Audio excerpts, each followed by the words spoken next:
था और यही सुनता रहता था। शुरू में कोशिश करता था समझने की कि सारी चीज़ें जोड़ के क्या मतलब है इस बात का। यहाँ जो चीज़ें बोली जा रही हैं बहुत छोटी-छोटी चीज़ें हैं, लेकिन बाहर जाके पता चल रहा है उन सबकी वैल्यू है, उन सारी चीज़ों की वैल्यू है। और मैं ऑनेस्टली बताऊँ बहुत मुश्किल है, यहाँ बहुत आसान है। यहाँ कुछ नहीं है, आप वो यहाँ पे आराम से चिल कर रहे हो, आपको लगेगा कि आप मैनेज कर लोगे, बाहर जाके बहुत मुश्किल है। तो बहुत हिम्मत जुटानी पड़ेगी आपको पहले रेडी होने के लिए। आपको लगता है रेडी हो गए, मुझे भी लगा था रेडी हो गया हूँगा। पहली बार लगा था रेडी हो गया, वापस आ गया था। लेकिन अगली बार बहुत कोशिश कर रहा हूँ और अभी भी बहुत मुश्किल है मेरे लिए। बहुत छोटी चीज़ें हैं जैसे नाखून के लिए बोला जाता है, बालों के लिए बोला जाता है, ये सारी चीज़ें मैटर करती हैं। मतलब बीच में एक फ़ेज़ आया था जब मेरे नाखून बड़े रहने लगे, बाल अजीब से रहने लगे, अपनी ख़्याल रखना छोड़ दिया था मैंने बिल्कुल। मैं बिल्कुल कैजुअल हो गया था, अपने कौन से क्या कपड़े पहन के जा रहा हूँ, शर्ट प्रेस भी है कि नहीं है, ये सारी चीज़ें बहुत मैटर करती हैं। जो यहाँ बैठ के मुझे लगता था यार क्या ही फ़र्क पड़ रहा है उससे, टी-शर्ट ही तो है, शर्ट ही तो है। लेकिन जब आप उस ज़ोन में चले जाते हो ना कि आपको लगता है कि आप फ़ॉल कर सकते हो, तब ये सारी चीज़ें याद आती हैं कि शुरुआत करनी है वापस से, ये सारी चीज़ें ठीक करो, तो शायद आप बड़ी चीज़ें ठीक कर पाओगे। और हमारे लिए वैसे ही चैलेंज है, ऑलरेडी एक दिक्कत है हम लोगों के साथ, बाहर जाके और लाइफ़ की इतने सारे लोग हैं, बहुत बड़ी-बड़ी दिक्कतें आती हैं, एक और प्रेशर है हमारे ऊपर, तो और मुश्किल हो जाता है हमारे लिए कई बार। तो मैं यही सजेस्ट करूँगा कि यहाँ जो भी बताया जा रहा है, उसको अपने साथ रखिएगा हमेशा, क्योंकि वो आपके काम आएँगी। जब भी आपको लगेगा लो पे जा रहे हो, जब भी लगेगा कि यार और नहीं समझ समझ में आ रहा है या झेल नहीं रहा है या वही एक रास्ता दिख रहा है, तो वहीं से शुरू करना जो बेसिक चीज़ें यहाँ पे सिखाई जाती हैं। नशे से दूर रह के जो आपको फ़ायदे होते हैं। वही बात है कि लाइफ़ में कुछ ऐसा नहीं है, कुछ बड़ा अचीव करेंगे तभी खुशी मिलती है, बहुत सारी छोटी-छोटी चीज़ें मिला के ही खुशी मिलती है। आज भी मैं अपना बर्थडे बिना नशे के मनाऊँगा और वरना जितने टाइम पहले रहा है, मैं बर्थडे भी तब उठता था 2 बजे उठ रहा हूँ, दिन में आधा बर्थडे तो ऐसे ही निकल गया है, क्योंकि पिछली रात पी है मैंने और ये दिन बेकार ही जाता था क्योंकि पीनी पड़ती थी मुझे। तो बहुत टाइम बाद ऐसा हो रहा है कि मैं होश में हूँ, पूरे होश में हूँ।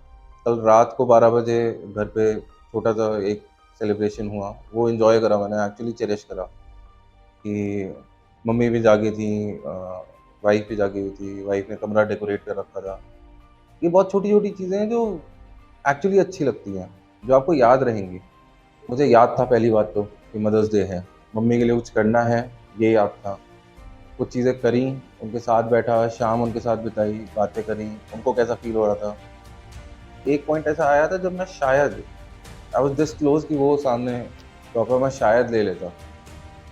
लेकिन यहाँ रहने की मैं ये क्रेडिट दूँगा यहाँ को, जितना टाइम मैंने यहाँ पे बिताया है या फिर जो भी सीखा है मैंने, मैं अपने आप को रोक पाया, ना लेने की वजह से नहीं।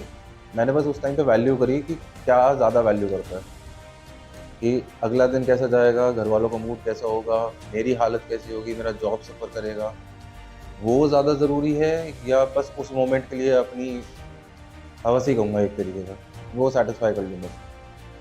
तो जब वैल्यू करा तो मुझे लगा ये पड़ रहा भारी, तो रुक गया मैं। फादर का ट्रस्ट वापस आ रहा है, मदर का ट्रस्ट वापस आ रहा है, भरोसा कर रहे हैं और बहुत अच्छा लगता है। बीच में एक टाइम ऐसा आ गया था जब शायद पीने का बहाना ही ये बना लिया था कि यार वो भरोसा नहीं कर रहे हैं या हमेशा नज़र रख रहे हैं या कभी बात कर रहे हैं।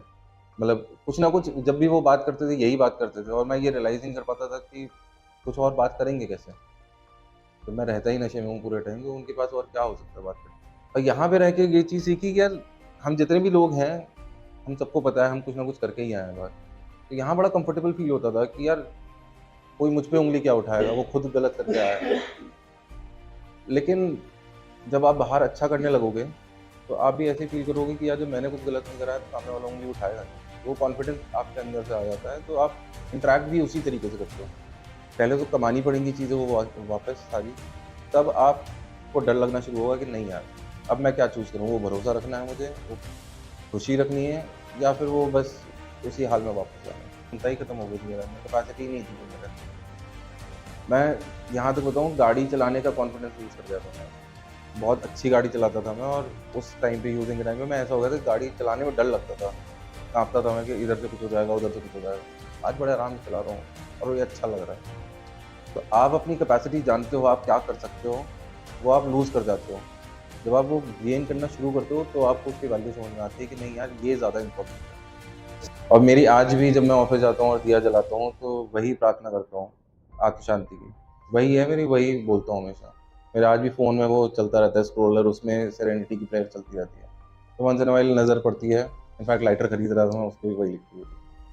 तो रिमाइंडर है बेसिकली। आज भी मैं यहाँ आना चाहता था, बस मैं सुबह उठा, बस नहाया नहीं हूँ ऑनेस्टली बताऊँ तो, वरना ख़्याल रखता हूँ रोज़ सुबह तमीज़ से नहाता हूँ टाइम पे। लेकिन आज बस ये था कि जल्दी आना था मुझे, ताकि फिर ट्रैफ़िक मिलेगा, दूर है, तो इसलिए मैं बस ऐसे ही आ गया। क्यों आना था आपको?